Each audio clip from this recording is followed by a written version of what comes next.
Okay, let's unpack this.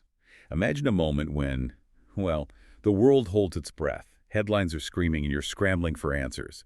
Today, we're not just diving into the news, we're diving into your immediate questions. We're talking about the U.S.-Iran conflict, specifically around a key event that really sparked huge public curiosity. It's often called Operation Midnight Hammer. But here's the twist for this deep dive. Our sources aren't, the usual news articles or official reports. No, they're the raw, unadulterated search queries, typed by people just like you, right in the moments after things unfolded. This isn't about what the news told people.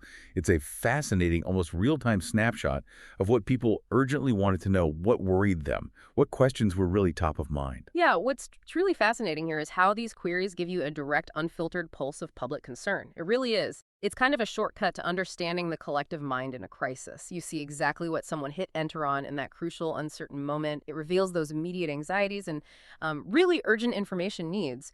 That immediacy is striking, isn't it? It's almost like the public was curating its own breaking news feed, telling us what they genuinely needed to figure out. So our mission today is to extract the most important nuggets of knowledge, the insights, by exploring what you, the public, were most curious about during this pivotal time. It gives you a unique understanding of that information scramble in real time. So first things first, what was top of mind?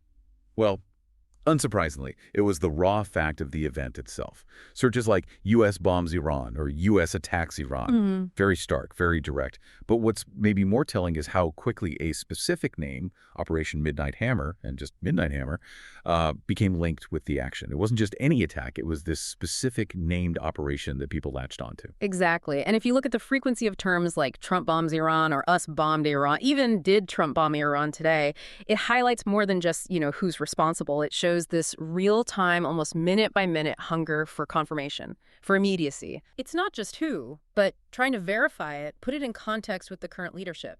Fast. And what's also notable is how quickly us strikes Iran nuclear sites popped up. Yeah, that's specific. Very. It suggests an almost immediate public leap to a specific high-stakes target. It really reflects those underlying worries about Iran's capabilities. Which, well, that brings us very quickly to the why and the who. Once people grasped what happened, the next obvious thing was why and who ordered it. The sheer volume of searches, starting with why did Trump attack Iran? Why did the Iranians bomb Iran? Why is the Iran attacking Iran? That tells a story. It wasn't just about facts. It was the public trying to make sense of a huge event, fit it into their understanding of, how things work internationally. It really speaks to a deep need for a narrative, for justification, not just raw data. And in trying to get that why, people naturally looked at the central figures, the dominant searches for Trump, Donald Trump, President Trump. It clearly shows an intense, immediate focus on the commander-in-chief, the ultimate decision-maker in their eyes. Makes sense. And similarly, you saw terms like Pentagon, White House, and CENTCOM appearing often. It shows where people expected the official word, the directans, to come from, sort of a search for institutional clarity behind the action. Okay, so beyond the immediate conflict itself, there was this other area that saw a huge surge in queries, and it points to a deeper, maybe more chilling anxiety. Iran's nuclear capabilities. What exactly were people looking for there? We saw this significant cluster, right? Searches directly related to Iran's nuclear program in specific places. People were actually typing in site names like Fordo nuclear site, Natanz, also spelled Esfahan, and Isfahan nuclear facility. That level of detail in public searches, wow, that's quite revealing. It really is. And what's particularly striking is the fear that underlies these searches. Beyond just naming sites, you had queries like, does Iran have nuclear weapons, Iran nuclear weapons, and terms like uranium and enriched uranium. Right. It shows this profound immediate concern about the nature of Iran's program. Could it be weaponized? And then you get terms like bunker buster and even nuke. Oh, wow. Yeah, that explicitly shows an immediate public worry, not just about the kind of weapons being used in the strike, but the terrifying potential for a much broader, maybe even nuclear escalation. People's minds immediately went to, well, worst-case scenarios. That specter of escalation. Yeah. It brings us right to the profound war fears that clearly grip the public. These were some of those anxious questions we saw. Things like, are we at war? Is America at war? And the really alarming ones, WW3, World War III, has WW3 started? I mean, these aren't just casual questions. They show deep, immediate public anxiety about a huge global conflict kicking off. And specific to this situation, Is the us going to war with Iran, and will the us go to war with Iran? And it wasn't just a general fear about war starting. It quickly broadened out to, okay, what about retaliation from Iran itself? Yeah, a response. Exactly. Queries like Iran response to us strikes, what will Iran do now, how will Iran respond, and will Iran retaliate against us? This shows a clear public focus on the immediate aftermath. What comes next? It's not just vague worry. It's like people were actively trying to calculate the risk of a dangerous tit for tat.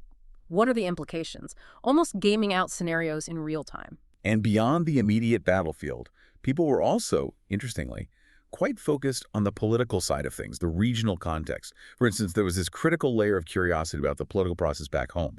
Questions like, did Trump get congressional approval to bomb Iran? And did Trump need congressional approval to strike Iran? That reveals public interest not just in what happened, but in the legality, the checks and balances, accountability, even in a crisis. Right. And that concern about process and accountability, it quickly expanded to the bigger picture, the global chessboard of alliances. Searches for Iran allies. Who are Iran's allies? What countries support Iran? And these weren't just like trivia questions. No. They signal an underlying calculation of potential escalation paths. Who else might get dragged into this? It's that immediate mental mapping of a crisis going from just two countries to potentially many more. It reflects this awareness of how interconnected things are. And zooming out even further, the frequent appearance of Israel alongside Iran in searches, including things like Iran-Israel war, why is Iran attacking Israel, even who started the Iran-Israel war. That powerfully shows how deeply intertwined those regional tensions are in the public mind. Even when the trigger event wasn't directly about Israel, it immediately came up. Fascinating how those connections are made so quickly. So finally, let's look at the voices and sources. Who was the public actually trying to listen to for updates? People were actively tracking things like Trump addressed the nation, Trump speech today, Trump live, Trump press conference, even Truth Social, or Donald Trump Truth Social came up. Looking for those official statements, updates directly from the president. It shows a desire to hear it straight from the top, prioritizing that direct communication from leadership. Absolutely. And beyond just the official channels, the way specific individuals' names kept popping up in searches, it indicates they were seen as prominent voices. Commentators, officials, maybe perceived sources of reliable information during the event.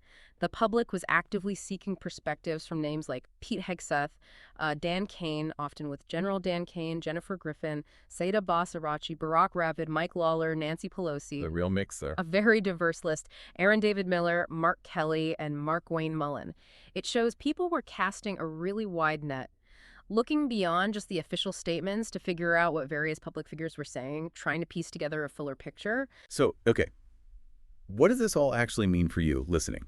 This deep dive into Operation Midnight Hammer, viewed through this unique lens, this raw data of public search queries, it offers a really profound insight, an insight into the immediate human response to crisis. It reveals, yes, a focus on the military action, but also that deep anxiety about nuclear facilities, those profound fears of global conflict, a demand for political accountability, and that immediate assessment of regional alliances. And all of this was happening alongside this keen, real-time interest in official communications and expert commentary. Yeah, if we connect this to the bigger picture, this kind of analysis gives us a unique, unfiltered window. A window into the immediate landscape of public information needs, public anxieties, during a really high-stakes international incident. It's not about what the media decided to cover, but what the public actively sought out. And that offers, I think, a unique measure of collective concern, and just how quickly these complex geopolitical events cascade into very personal anxieties. So for you, our listener, here's something to think about. Consider what your first search queries would be if a major international conflict suddenly erupted tomorrow. What does that tell you about the information you prioritize, about the questions you immediately need answered, and maybe how quickly public perception starts to take shape in a fast-moving, uncertain world?